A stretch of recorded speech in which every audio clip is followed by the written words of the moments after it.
Hello everybody, welcome to computerhandle.com. In this lecture, we are going to give you a quick introduction on logical thinking and how you want to apply your logical thinking skills to programming in the future.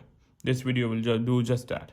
So let's assume that we have something like a squares but with navigation. So for example, this box, it would mean A1.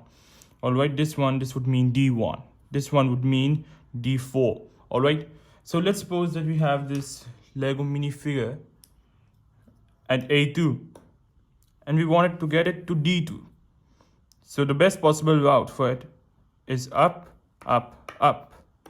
Alright, so I'm going to write temporarily, I'm going to register it on the paper as up, up, up, up, up, up, and we're here at our desired objective D2.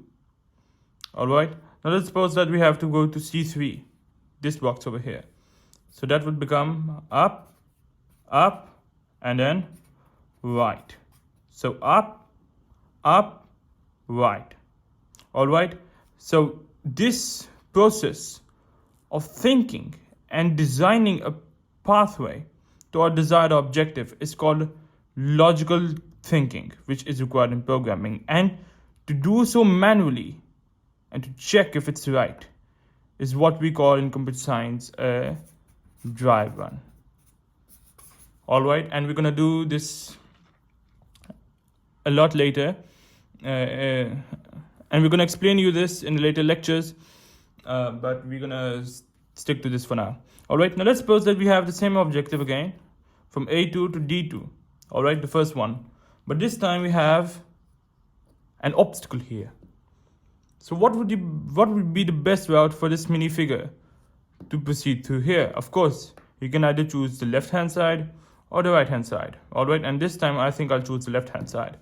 So we say up, alright, then we say left, then we say up, up 2 times, up, up, and then a right to reach our desired objective D2. Alright, and these are essentially the basic skills you need to understand before you can understand programming. Alright, now I'm going to set up a question for you.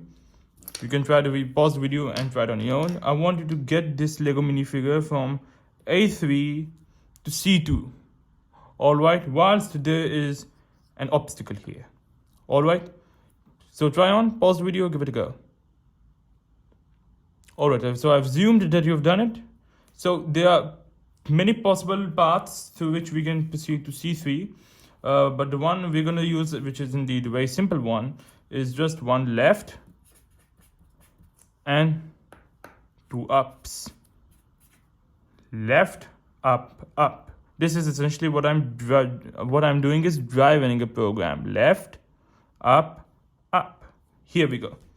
All right. So these are the basic logical thinking skills you need to understand before you can understand programming and implement it in your programs. All right, and computer sciences.